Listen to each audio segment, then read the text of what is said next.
Hi guys, so today as I clean up my little mess here, trying to use foil quill pens with the Cricut Joy. As you can see, it's not the best thing. The video is already out, hopefully, by the time you see this one, so you can check that out if you like. But I almost feel like with the Joy, I have to like quick try to make fetch happen, you know what I'm saying? Like, okay, all right, let's just use it for basic functions, and I think that's it if I'm going to keep it. But today, I do have a review from Crafter's Companion. So thank you so much, Crafter's Companion, for sending these items for my review. And I know recently I've just been doing a lot of Joy videos, but I had mentioned that, you know, it's frustrating, but these things are things that are just fun, and I know they're going to work great, and let's get our hands dirty and do something that's going to be fun. So these were sent to me for review, free of charge, of course, and I'll have links in the description box. I do know some of these items, actually a lot of them, are not available quite yet on crafterscompanion.com. I do not have the information to give you guys right now as far as when they will be available, but keep an eye out there. And then of course HSN always has different things. So these are the Kaleidoscope Stencils. So a few are available currently, and then the other ones I'm assuming are coming out soon. So we have Hydrangea Garden, which hydrangeas are my favorite flower, so this is really, really pretty. I'm going to close up kind of tight on this because obviously we don't really need to, obviously the stencils are here in this corner, but let's close up on this so it gives you an idea what that's about. So Hydrangea Garden. Then we have Dahlia Delight, really pretty. We have Regal Rose, which is always a gorgeous classic kind of thing. What I do like is that you don't have to use these stencils just with this. Like, let's say I like this one and I want to put it in with the Dahlia instead of this background, or however you want to switch them out and use them. I think it's great. We have Rambling Roses, which is super pretty. I like the way they kind of cut around this edge here to make it a little bit different. So Rambling Roses, and it has a really pretty rose. Oh, I haven't noticed this. Maybe I'm going to do this one. Okay.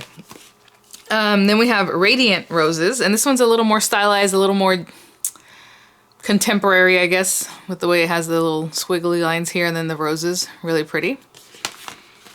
We have Dancing Sunflower, very gorgeous design there. Again, a little more kind of like clip art, you know what I'm saying? How it has very simple lines. We have Pretty Peonies, which, you know, I love the peonies, you guys. I do want to do a couple of them because I know this is going to work up pretty quickly, so maybe I'll do 2 or 3 of the sets. Has a really pretty background, like with the vines and then the peony overlay here. We have Timeless Lilies, which is very pretty. I love what they did here with it. Just that pretty orange look there. And then in the background, see, again, it has like little sprinkles, and like I said, you can mix these up. You don't have to just stick with what it is here. We have Delicate Daisies. And this one has kind of a geometric pattern that goes behind it, which is funny. I didn't notice until I looked at here. When I first saw this, all I saw was more like the lines, so it looked like little petals, but then I see it's a geometric design. We have Dainty Bluebells. And if you guys saw my latest haul, you'll see that I picked up other ones that are on the site right now. They're more like geometric patterns, I guess, which are really pretty. But the Bluebells, again, it has the little area there, and then the stem part, and then the background. That's really cute. We have Dandelion Clocks. I was just dealing with dandelions right now. My husband sprayed the whole yard with something that's supposed to get rid of them, but they're there, so I don't know. We'll see. But they are pretty and they're fun, and everyone loves dandelions, so this is really pretty. I like the background too. It's just kind of a dot matrix background there. Beautiful Blossom. This is really pretty. Beautiful Blossom. I hope you can see it has the branches and then the little blossoms and then the background. This is cute. Maybe I'll try this one out just because it's a little bit different than some of the others. So let me pick out some different ones. Let me get some paper. I did bring out paper. I'm going to be using the white stamping card. Just why not? This is from Crafter's Companion. I'm just going to cut it down a little bit smaller. The stencils, I believe, are 5x7 stencils. So I'll cut down some paper about that size, and we'll get started. Okay, I pulled out a few different things. So I have my color families with each project. So on this one, we're just gonna start simple, right? So I have the Beautiful Blossom. And right now my peaches and my nectarine blossoms are so pretty. Oh my gosh.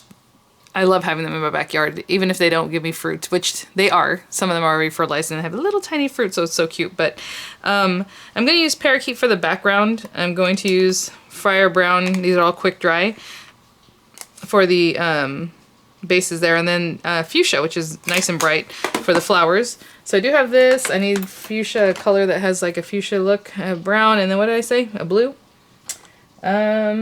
Do I not have... I have one of these that does blue. I guess not yet.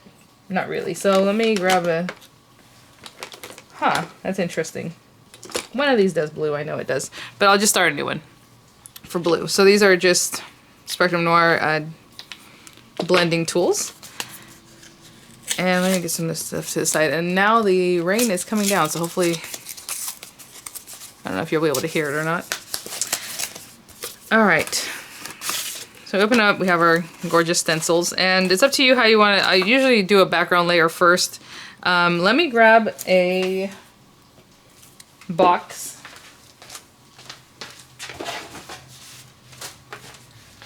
So I just have like a shoebox lid, just something easy like that to use here, and they do have numbers on them. So the other set that I bought, I don't think they had numbers, so that's good. So 1, 2, and 3. 3 for me is the first one, so however you like, but it does say attach the base stencil to your cardstock using low tack tape or with chosen and use your chosen medium with the stencil. Lift the stencil from the cardstock and allow to dry. Attach the middle stencil and repeat step 1, and then attach the top stencil. So I would say 3 is the first one. And then, if you have it, facing upside down or the right way because the number's on here. But again, if you want, like, let's say the focal point of your paper, you want it to face a different way, you can flip these over. They work just the same on either side. So for right now, I'm just going to put this on here. I'm going to take number 3, I'm going to flip it over. I'm going to use pixie spray, but you can always, like I said, tape it down, which is normally what I do. I just tape it, and I'll show you that in just a minute. But I'm going to use pixie spray because I have it. And why not? So we're going to give that a few seconds to kind of get a little sticky. You can see there's a little piece that didn't quite get removed. There we go. From manufacturing there. Okay, so this is just a 5 by, I don't know, 8 piece of paper. I haven't cut down the 7-inch part. I just left it at 5. And we're going to take Parakeet, which is a very bright color. So this might even come through the other colors. You can start off with a lighter color if you prefer for the background, but I have Parakeet here. Again, quick dry because I like the way that they work, but I'm just going to dab into that. And I'm not going to push down really hard at the beginning because I do want this color to kind of not be as super bright. So I'm going to kind of bring it around everywhere before I really press down super hard. So I'm just kind of scattering, dragging my color. And you can be, heavy-handed in one area, a little lighter in the other, however you want to do this, however organically you want this to look. Okay, I think that's good. So I did a little bit deeper at the top and less towards the bottom, and I'm going to remove this. And there we have our little dots. I'm just going to put this to the side. Washable, it'll wash right off. So we have that blue. The next one would be number 2. Which is the blossoms themselves. So again, I'm going to turn this over, but if I were to tape it, I would just put it down like this, get our tape, low tack tape, whatever it is that you want to use, and literally just tape down. I would do a little bit bigger than that, all around the different areas. This has some stickiness to it from that pixie spray, but just tape it down, and on the sides, just so it doesn't move. That's all you're looking for. But, well, you know what? Let's go ahead and do that, just to show you. I'm going to put another piece of tape down at the bottom down here. Okay, I know it's out of frame, but that's fine. And I'm going to do our fuchsia. So just dab, dab, dab, just get some of that fuchsia. And this I'm going to be a little more heavy-handed. Oh, I love those colors together already. Just because I want them to be really pretty. And deep, rich color. So pretty. And I'm just going to continue all the way down here. And as you see, it didn't move. All I did was just tape it and it was good to go. And the last one, we need number 3. It's going to be our branches. Again, I do still have a little stickiness on there because of the pixie spray. So wash that too. I'm going to take the tape and reuse it. So I'm just taking the tape off of that. And we need layer number 3 here. Which is kind of interesting. You would think that the branches would go before the flowers, but to be honest, you can switch it up. If you rather do the branches first, then do that, and then go into your flowers, however you want to do it. Obviously, this is your creation. And I'm going to put another piece of tape down here, and I'm taking Friar Brown, and I'm just going to go right in there. Same thing. You can see there's some little areas over here that aren't getting much. There we go.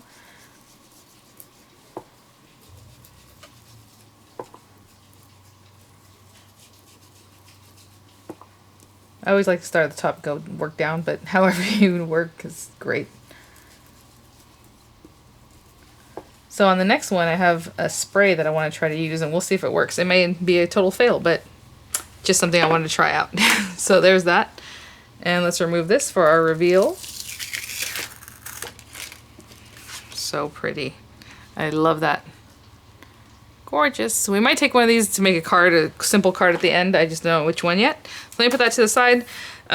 Let's move on to the one that I want to use that has the spray. So I'm going to put this right here. Hopefully you guys can see. It's just a piece of paper. I'm just sticking it down. I'm going to tape it just for now. Tape the paper to my surface. And what I want to do with this one is I do want to mix them up, the background. So I'm going to take the background from Dandelion Clocks. So I think it's really cute. Come on, there we go. If you get your thumb back in the packaging far enough, you can pop it without really tearing it. But I'm going to take just the background. I love this. Okay, I like the way it's kind of stylized. And I'm just going to put this right in the middle of the paper, so I'll cut off the top, cut off the bottom, whatever I need to cut off. And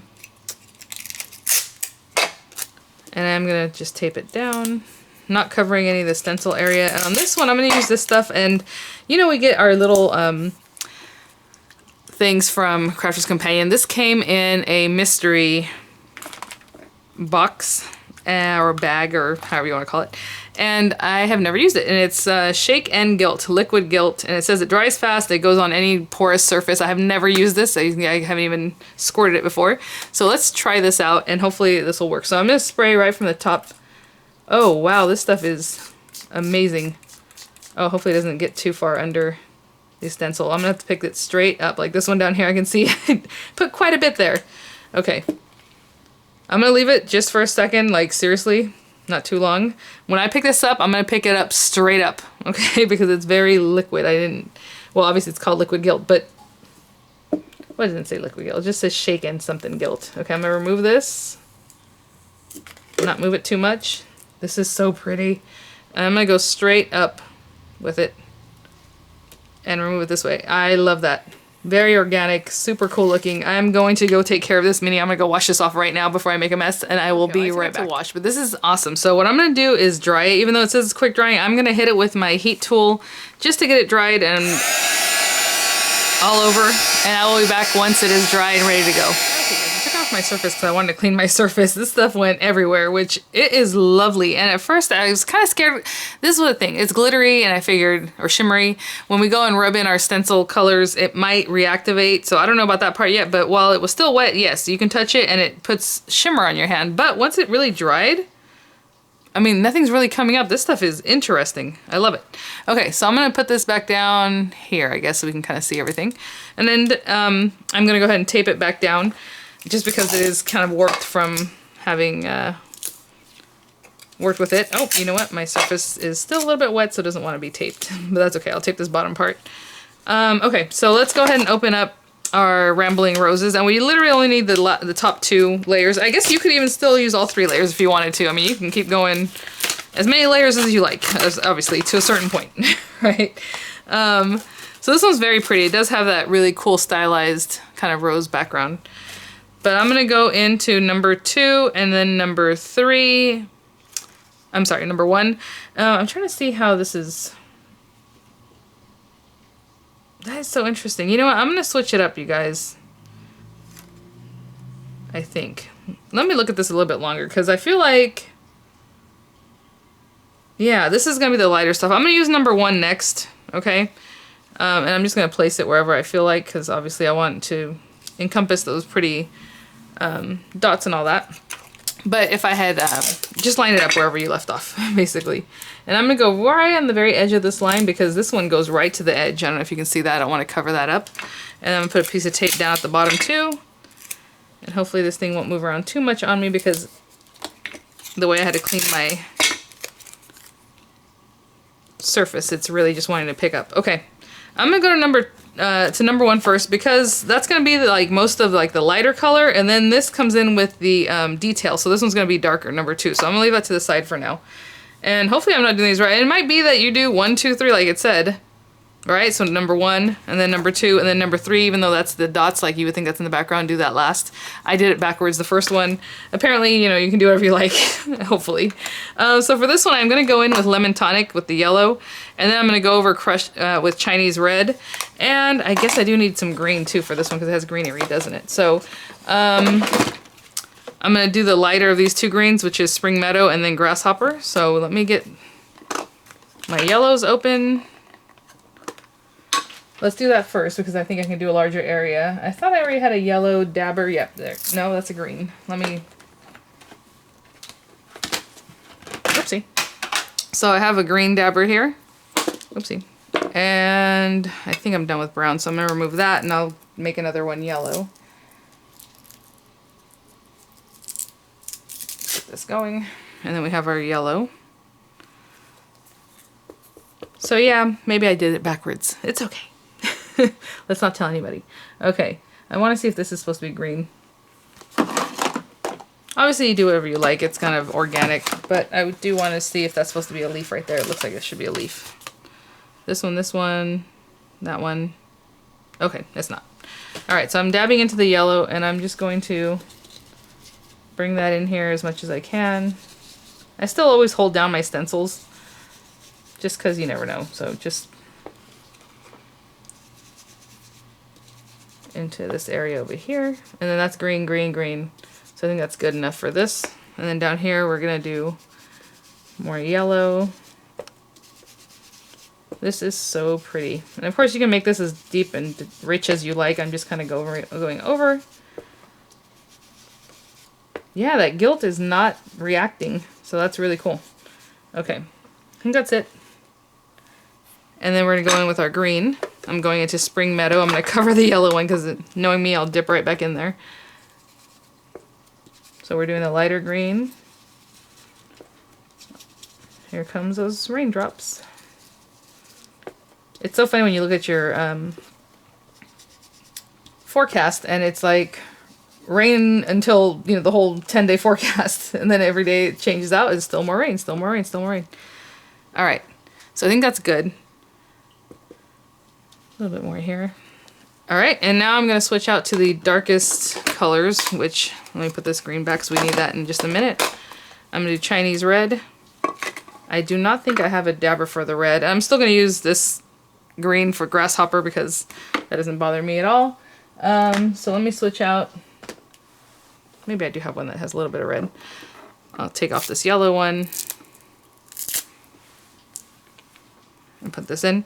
For the red, once we switch it out. I was going to go right in, guys. Oopsie. Oh, that's so pretty just by itself. Look at that. I love it. Okay, here's number 2. So I did do that backwards, that part, but I don't know why. I just feel like the background should be in the background. So that's, you know, again, do whatever you like. All right, let's tape these down. This is coming out so pretty. I really like that really crisp kind of yellow. So I'm just lining this up with whatever is there, and hopefully it just lines up anyway.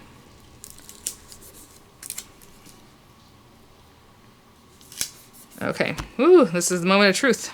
Let's get that red and just stay in here.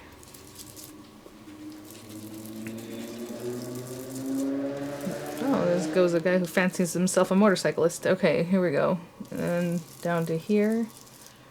Looks like there are some very fine pieces on this, so make sure you're really just pushing through there. Alright, that took care of that, and I'm going to do this one here.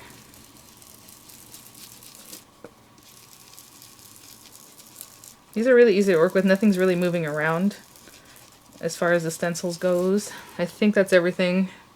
Alright, now let's get our green. I have Grasshopper. Oh, I've never used Grasshopper before. Let's open that up.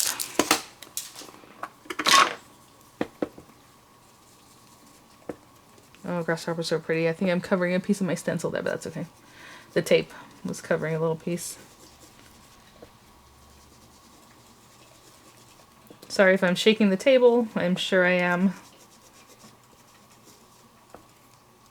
And I'm just trying to get this wherever there's leaves. There's some down in the corner. I'm sorry, that's out of frame. Okay. I think that is it, you guys. Reveal, moment of truth. I always love this part.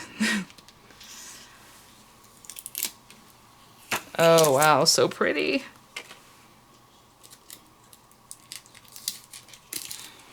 I stuck this guy down really, really well. Look at that. Look at this shimmer. I love this. So gorgeous. Okay, and then the next one is just going to be another traditional stenciling. Let me clean up around here. Let me get rid of some of these things, and then we'll finish up. Okay, for this last one, I'm going to go ahead and do it in ascending order. So I was kind of reading this because I'm like, really, in the very bottom it says, use the stencils in ascending order as we have suggested, or use as you desire to create your own unique interpretation. So that's kind of what I was saying. To me, just I rather do the background first, but we're gonna try this one backwards or in ascending order. I guess I was doing more like descending, but so let's start with number 1 on this one. And I am going to tape my paper down just because I like to tape it down. I'm going to back up just a little because I know we were missing the very bottom of the image whenever I was working earlier. Nope, that tape is too far down. Actually, we're okay. All right, how about there? All right.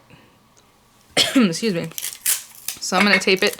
The thing I do like about this is that you're able to see more of the background. Like if you don't want so much background so it's not right behind the flowers, you know what I'm saying? Like here.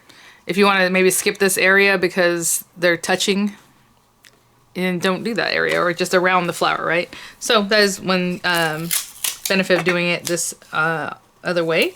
So now what I'm going to do is, obviously this is just leaves. I don't know if you can see that. It's all leaves. And the next one's going to be the flower and some leaf detail and then the background. So I need my light color, my Spring Meadow. And you guys know I dipped this in the darker one, Grasshopper. It doesn't matter. I mean, to me, things like this, other than if you do that, you put that green on there, but that's okay. I hardly ever use it. When I do use it, it's basically for things like this, so I don't mind those colors mixing and having that variation in color.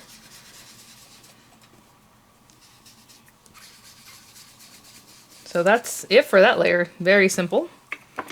Quick.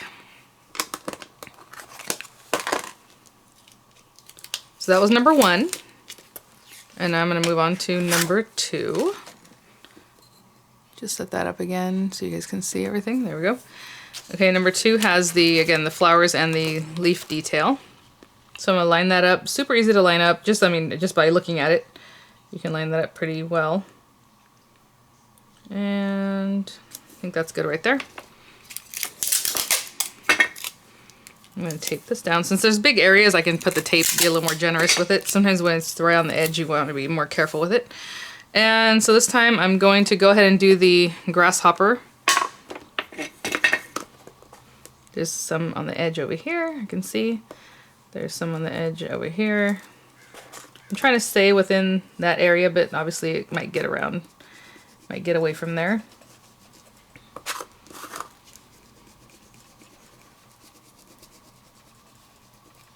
And there's a little piece over here. So that's it for Grasshopper, and I'll put this back in my tray. I try to keep all my little daubers in a tray. We're going to go right into Pink Tulip. So I did grab fuchsia earlier, but I thought, well, fuchsia is very, very deep, right, for this kind of flower. But you can always do a little variation, like start off with your Pink Tulip, do the whole thing, and then maybe come in with some of that fuchsia around the edges, however you like. That'd be pretty. But I'm going to take Pink Tulip. You know what? There's so much fuchsia on this. I'm sure that most of this, what you're seeing right now, is probably fuchsia. So I'm going to start that dark color at the top and just kind of fade out towards the bottom. And really dip in and then kind of do a lighter hand at the tip there. Okay, so down here it's a little bit harder, and then up here I did it a little softer. This is going to be pretty, I can tell already. I missed a little area, I can see that there. And right in the center. Okay. So Pink Tulip got overrun with the fuchsia that I had just used. And let's remove this.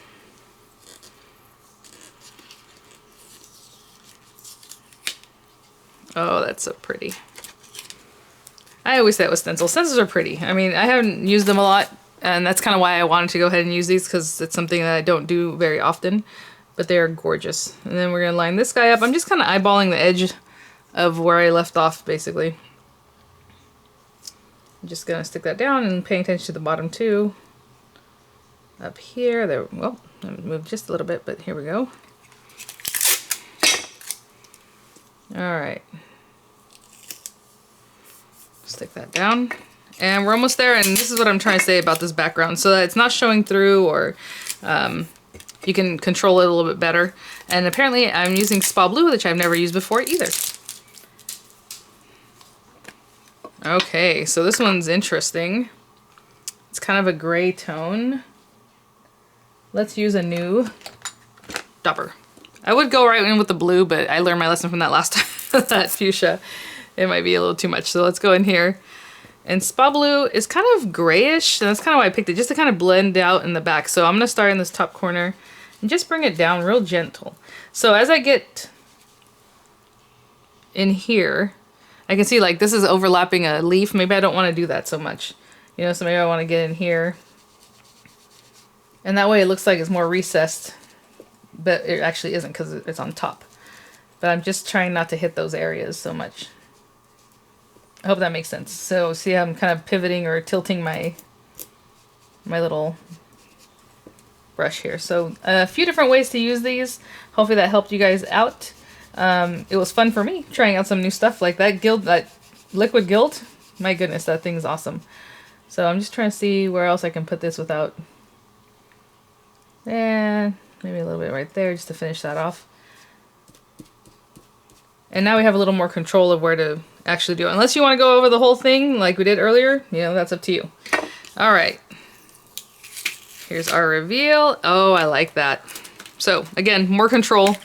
You don't have to completely cover the whole background. As you can see, I kind of stopped and the background's there. It's kind of a mid-ground. So let me grab some things to make like a quick card, and we'll finish up. Okay, so I'm just gonna do a gatefold card like we saw on the cover of this stencil. So what I did was cut down my stenciled area to 4 by 6.5. And then I just cut it right down the middle. So these are 2 by 6.5 inch strips. And then I have little pieces here that are 2 1/4 by 6 3/4. 2 3/4 by 6 3/4, and then we have a 5 by 7 card base. And all I'm going to do is just score these at 2.5 on either side. So we have 2.5. You guys know I always talk about everything on my videos. I just got a phone call. They're closing my kids' school starting Monday, and they didn't say when we will return. And this is why I tell my husband, this is why it's good that I'm a stay-at-home mom. I have a master's degree in counseling, and I counseled and did learning disability evaluations and gave IQ tests, those kind of things to people who might have struggles in learning with adults is basically what I used to do before I just kind of started staying home. And so that's my thing, right? But and I always tell them that's the soft money. If I get a job in that, whenever something happens, a downturn or whatever might happen, my friend just texted me, my neighbor actually, "Hey girl, did you hear schools are closing Monday? 3 to 4 weeks. All right." Well, I told my husband, like, those are the first programs that they cut. So like, sometimes it doesn't really make sense for me to even go back to work. Maybe one day we will. I was planning on doing that after Miranda went to school. So I know this is a review video, but that's how I do on my channel. We just talk, don't we? So we folded that, and all I'm going to do is stick these pieces down. I'm sure I'm going to start getting lots of messages from lots of people here. I'm not kidding. My husband had just called on one of the breaks, and he said, "Hey, is the school closed?" I'm like, "No." And he said, "Well, San Diego Unified was closing schools." I'm like, "Well, we're San Marcos Unified," which is still in the same county, but it's the same district. I mean, a different district. And no, apparently we're closing, which is fine. That's fine. This is going to be a crazy time. All right. I hope you guys are all staying safe out there. I'm sure it's out of an abundance of caution, but thank goodness. I mean, I know that's going to be a struggle for people who do have to work, and now they have to find someone to care for the kids. I was even thinking, oh, this is a good time to call grandma if she wants to come visit because the kids are out of school. But at the same time, we don't want to get grandma sick, do we? doesn't affect young people as much as it does the older folks. All right. And then we're just going to put down our 2 layers on top of there. And of course you can, on the picture there, they have a belly band. You can put your sentiment going across the side. I think that'd be really nice from one side to the other, however you like. I was going to distress this a little bit with ink, but I figure it's nicer just to get the pristine look so that you can see that they're basically the same panel, just going over to the other side. Use a liquid glue if you're not comfortable with just sticking these guys down. You think it's going to be crooked. Your liquid glue will give you some time to kind of move it around. All right. Well, there you go, guys. 3 different ways to try these guys out. I hope you enjoyed the video. Thanks for hanging out with me. Thank you so much, Crafter's Companion, for sending these items. Like I said, some of these are not available yet on crafterscompanion.com. I'm sure they're going to be there soon. You can check out hsn.com, of course, for any items that they might have there. And thanks for watching, guys. I hope you're all staying safe and healthy. And look at, oh my, I can't get over this one. I love it. So thanks for watching, guys, and I'll see you all at the next one. Bye now.